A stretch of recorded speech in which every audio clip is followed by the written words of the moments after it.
بسم اللہ الرحمن الرحیم۔ روزہ اور اس کے مسائل کے بعد انشاءاللہ آج ہم ذکر کریں گے واجب اور مسنون اعتکاف کے صحیح ہونے کی شرائط، یعنی اعتکاف کے صحیح ہونے کے لیے کن چیزوں کا پورا ہونا ضروری ہے۔ یہاں پر آپ نوٹ کیجئے گا۔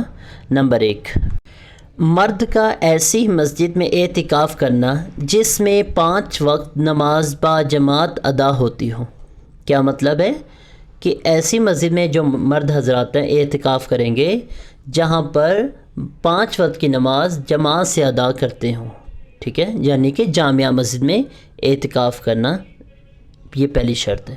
نمبر 2، اور اسی طرح نمبر 2 پہ نوٹ کیجئے گا، نیت کرنا۔ لہذا بلا نیت مسجد میں ٹھہرنا اعتکاف نہیں کہلائے گا۔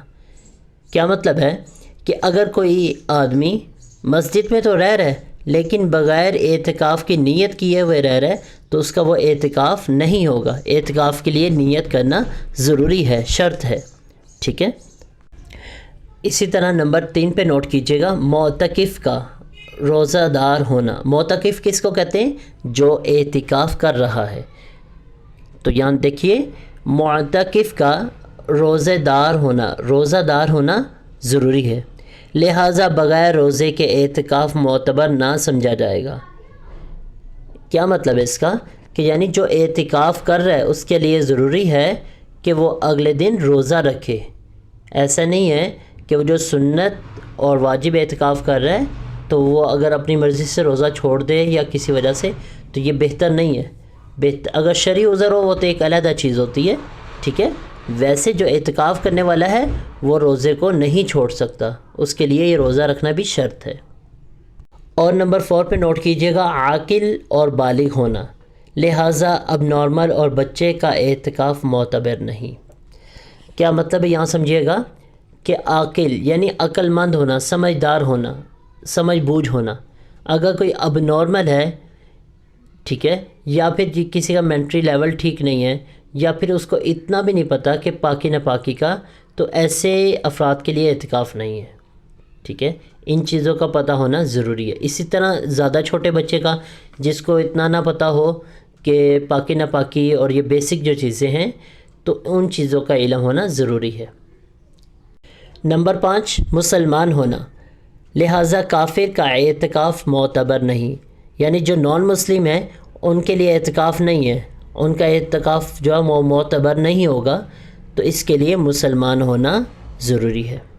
اور اسی طرح سے عورتوں کا جو اعتکاف ہے وہ ایسی جگہ پہ ہے جہاں پر انہوں نے اپنی نماز کے لیے جگہ بنائی ہوئی ہے، جہاں پر انہوں نے پراپر نماز کے لیے جگہ بنائی ہوئی ہے، وہاں پر ہی وہ اپنا اعتکاف کریں، پردہ لگا لیں، یا جس طرح وہ سہولت سمجھیں۔